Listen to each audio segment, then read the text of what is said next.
Les Misérables by Victor Hugo. Book 3, Chapter 6.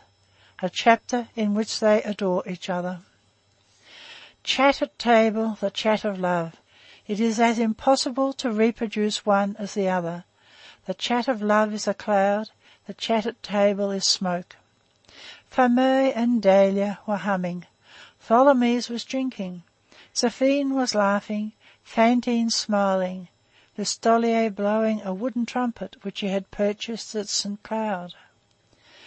Favourite gazed tenderly at Blachevelle and said, "Blachevelle, I adore you." This calls forth a question from Blachevelle. "What would you do, Favourite, if I were to cease to love you?" "I?" cried Favourite. "Ah, do not say that even in jest. If you were to cease to love me, I would spring after you. I would scratch you. I should rend you. I would throw you into the water. I would have you arrested."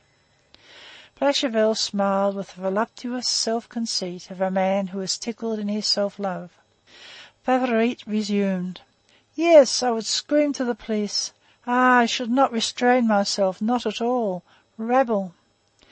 Blachevelle threw himself back in his chair in an ecstasy, and closed both eyes proudly.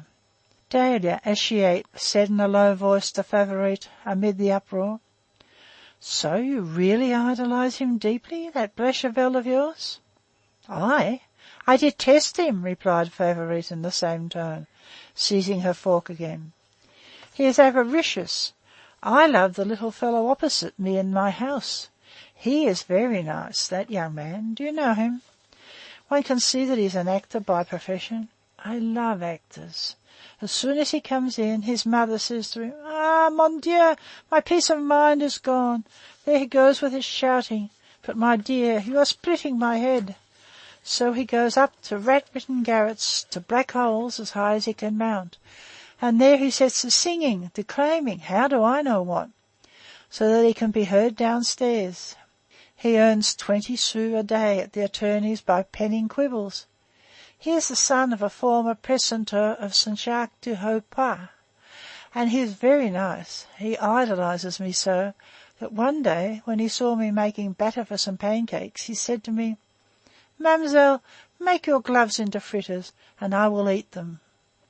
It is only artists who can say such things as that. Ah, he is very nice. I am in a fair way to go out of my head over that little fellow. Never mind, I tell Blachevelle that I adore him.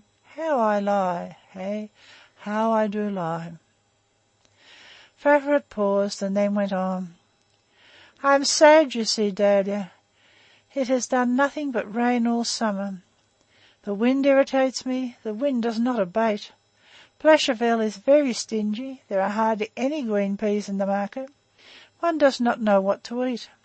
I have the spleen, as the English say. Butter is so dear. And then, you see, it is horrible. Here we are dining in a room with a bed in it, and that disgusts me with life." End of Book 3, Chapter 6.